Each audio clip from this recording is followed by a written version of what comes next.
Saya awali. Assalamualaikum warahmatullahi wabarakatuh. Selamat pagi siswa-siswi semua. Semoga dalam keadaan sehat ya, dan semangat mengikuti pembelajaran mapel teknologi layanan jaringan untuk semester 6 kali ini. Kita pembelajarannya masih seperti biasa dengan konsep pembelajaran jarak jauh. Untuk mapel teknologi layanan jaringan, materi pertemuan kali ini adalah tentang lanjutan dari materi firewall dalam jaringan VoIP. Judul untuk materi kali ini adalah Network Security atau keamanan jaringan. Oke, untuk pertemuannya nanti kita untuk Jumat tanggal 29 Januari dan hari Sabtu tanggal 29 Januari 2020. Oke, ini adalah konsep jaringan firewall yang kalian bahas kemarin. Firewall adalah fungsinya sebagai tembok ya untuk dalam jaringan komputer, yaitu untuk konsep jaringan privat atau jaringan lokal dan jaringan publik untuk jaringan internet dan lain.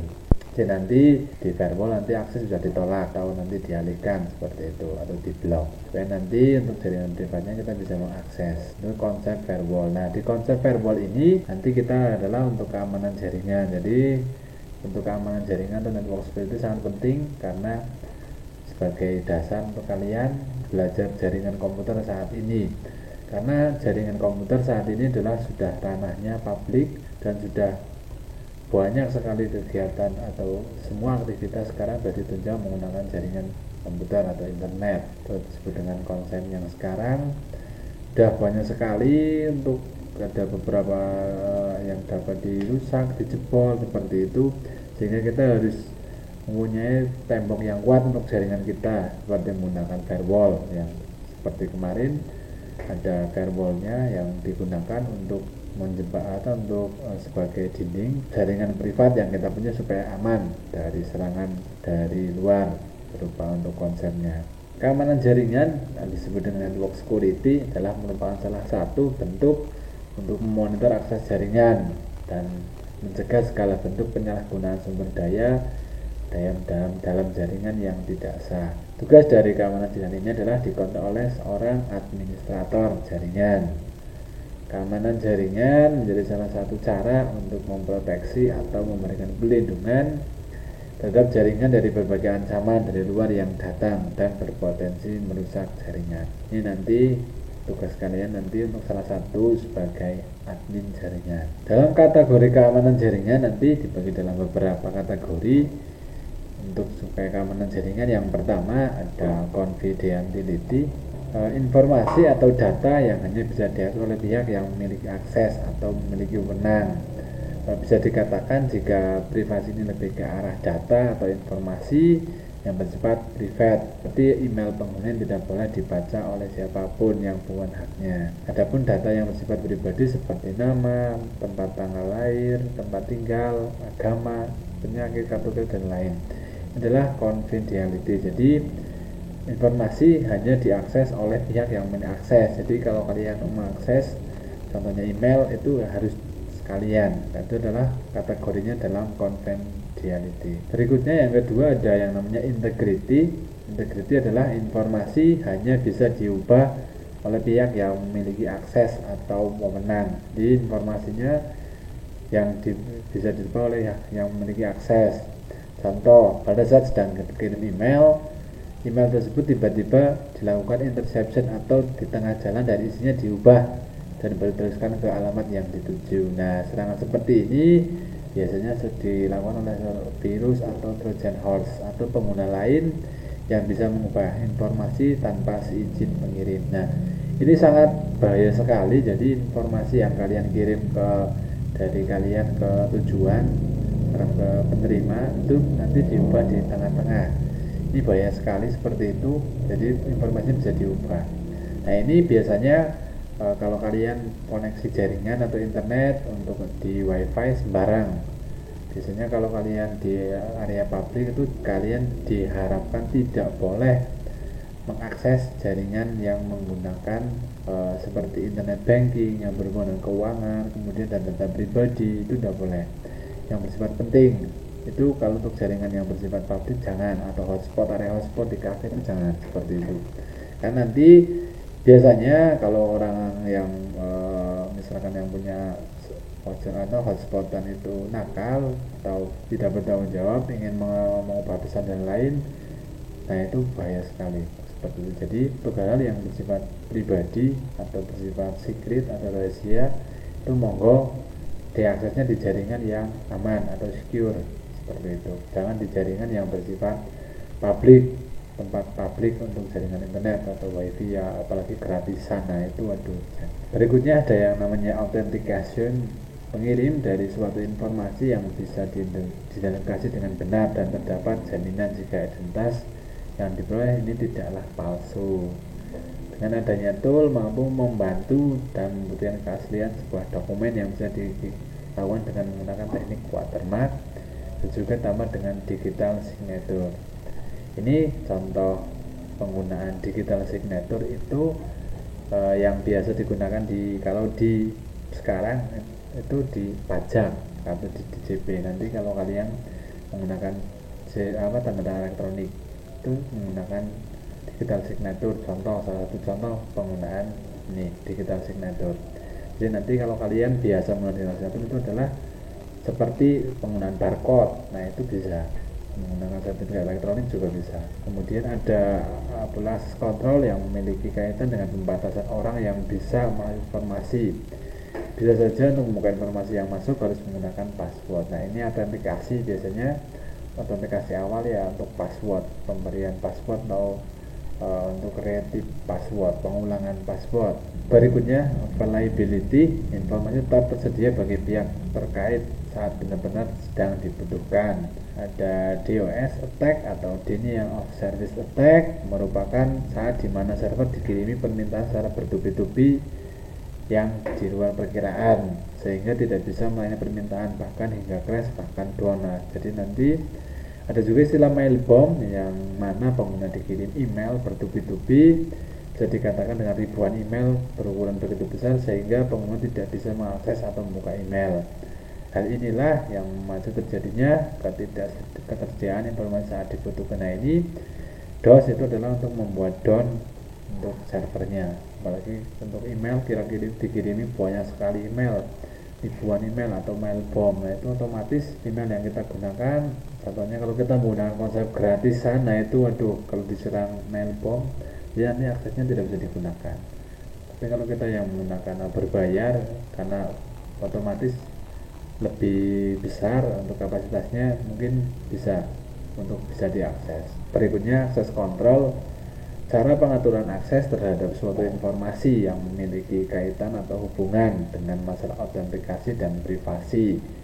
Bisa dengan metode kombinasi user ID dan password dengan mekanisme yang lain. Nah, contoh penggunaan password ya, bisa menggunakan ID, jangan lupa username atau user ID, kemudian kombinasi password. Diusahakan kalau kalian untuk kombinasi password ya, karena kita sekarang konsepnya rata-rata menggunakan WPA 2 atau WPA untuk security-nya, diharapkan kalau membuat password itu dikombinasikan antara huruf, angka, kemudian huruf besar, huruf kecil dikomunikasikan. Itu seperti itu supaya lebih aman. Jangan passwordnya angka semua atau huruf semua, itu jangan. Lebih baik kombinasi huruf, kemudian huruf besar, huruf kecil, kemudian angka, itu lebih baik seperti itu. Kategori yang terakhir adalah non-repudiation. Baik pengirim atau penerima informasi tidak bisa menyangkal pengiriman dan penerimaan pesan atau dukungan terhadap electronic commerce. Ini contohnya yang untuk pengiriman dan penerimaan pesan ya, pesan terkirim dan terima itu seperti itu, atau disebut dengan non-repudiation.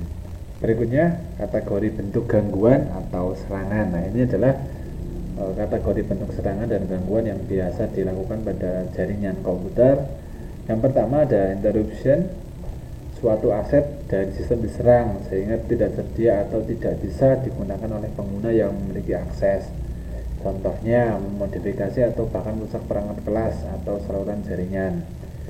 Jadi nanti di sini diserang, misalkan kalian kalau menggunakan jaringan kabelnya diputus, misalkan kalau jaringan wireless itu alatnya dirusak seperti itu. Nah ini adalah salah satu disebut dengan interruption dari segi hardware, sangat keras ya. Berikutnya ada interception, suatu pihak yang tidak memiliki wewenang yang berhasil memperoleh akses terhadap suatu aset. Pihak yang dimaksud ini bisa berupa orang, program, atau sistem yang lain. Contohnya ini penyadapan dalam suatu jaringan. Nah ini interception, jadi penyusup masuk ke dalam sebuah jaringan. Nah ini kalau jaringan kabel, yang kalau jaringan lokal kita menggunakan kabel tuh ya lebih susah. Tapi kalau jaringan wifi atau wireless, nah ini penyusupnya lebih banyak. Seperti itu, karena lebih rentan dalam penyadapan. Berikutnya ada modification, suatu pihak yang tidak memiliki wewenang yang melakukan perubahan terhadap suatu aset. Contohnya file data yang diubah, kemudian program yang dimodif agar tidak bisa berjalan sebagaimana mestinya, dan pesan yang telah diubah dan ditransmisikan dalam jaringan. Nah ini modification, ini bahaya sekali. Ini misalkan pesannya tulisannya A, B, C kemudian diubah menjadi D, E, F. Nah itu di penerima itu resikonya besar sekali. Itu di modification. Contohnya perubahan file, misalkan filenya dirubah, misalkan mengirimkan filenya dalam misalkan formatnya doc, kemudian dikirimnya dapatnya dalam format TXT, misalkan diubah atau dimodif. Berikutnya ada fabrication, suatu pihak yang tidak memiliki wewenang dengan menyisipkan objek palsu dalam sistem. Contoh pengiriman pesan palsu pada orang lain. Nah ini ya sering sekarang adalah fabrication, pengiriman pesan palsu dalam pengiriman ini transmisi data. Ini kategori bentuk gangguan dan serangan. Berikutnya ada gangguan dalam keamanan jaringan. Ini adalah beberapa gangguan yang biasa dalam jaringan keamanan jaringan untuk jaringan komputer. Yang pertama ada hacking, adalah perusakan pada infrastruktur jaringan yang ada. Misalkan perusakan pada sistem suatu server, jadi dirusak softwarenya atau sistemnya, dihack misalkan, diambil alih, seperti itu hacking. Ya, berikutnya ada yang namanya phishing atau perubahan terhadap data resmi untuk hal yang berkaitan dengan pemanfaatan. Jadi datanya diubah, tadi akan dimodif.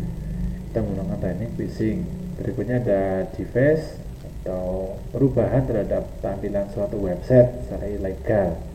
Jadi misalkan ada penyerangan terhadap website, biasanya instansi pemerintah atau berhubungan dengan organisasi, atau nanti misalkan perubahan dalam ini itu adalah device. Berikutnya ada carding, adalah pencurian data terhadap identitas perbankan. Nah ini contohnya pencurian nomor kartu kredit yang digunakan untuk melakukan saldo ke rekening tersebut, misalkan untuk belanja online. Nah ini untuk carding sekarang banyak sekali, karena kebanyakan kalau kita sekarang sudah menggunakan e-banking atau internet banking, otomatis memudahkan dalam hal transaksi, tapi juga ada beberapa kelemahannya. Hanya untuk penggunaan e-banking diharapkan penggunaannya pada jaringan yang tidak bersifat misalkan di publik, area publik, contohnya di area hotspot free, itu jangan. Seperti itu kalau kita menggunakan nih untuk penggunaan transaksi perbankan dalam internet. Berikutnya ada namanya cracking, adalah biasa digunakan untuk melegalkan lisensi pada aplikasi atau software, kemudian data yang berbayar menjadi gratis. Nah ini yang biasa sering digunakan, itu nge-crack software. Jadi supaya tidak trial, nah kita di-crack softwarenya. Itu banyak sekali softwarenya, download di internet. Contohnya ya banyak, contoh di Windows, dan ada aplikasi-aplikasi yang berbayar cuma kemudian dibuat lisensinya di-crack. Nah itu banyak, sama disebut dengan cracking. Ada lagi yang namanya tracking, adalah cara untuk melihat traffic data atau lintas data pada komputer yang dilakukan oleh seorang di luar administrator. Ini untuk pengecekan jaringannya di luar administrator jaringan kita dilakukan. Nah ini adalah yang berbahaya sekali. Jadi kita bisa ada orang di luar jaringan bisa tahu jaringan kita yang kita gunakan itu biasanya seperti apa, kemudian lalu lintasnya di rootnya lewat mana. Nah itu bahaya sekali kalau tahu untuk lalu lintas jaringannya. Nah ini yang biasa kalau kalian pengguna VPN, nah itu bahaya sekali. Jadi nanti silahkan kalau kalian pengen websitenya menggunakan internet secara legal terus secara benar, ya kalau kita menggunakan VPN ya itu dikurangi penggunaannya, apalagi kalau transaksi perbankan jangan menggunakan VPN, itu bahaya sekali. Otomatis kalau kalian menggunakan VPN ya sudah tahu lah sekarang untuk main game, apalagi yang situs yang diblok supaya nanti bisa digunakan, ya kita bisa menggunakan VPN. Nah itu sisi negatifnya, nah itu jangan. Nah, oke, ini untuk pertemuan kali ini sedikit tentang keamanan jaringan. Untuk pertemuan kali ini, untuk token pertemuan kali ini adalah security. Oke, saya ulangi, token pertemuan kali ini adalah security, pakai dalam bahasa Inggris. Terima kasih untuk semua. Untuk pertemuan kali ini saya Ari. Assalamualaikum warahmatullahi wabarakatuh.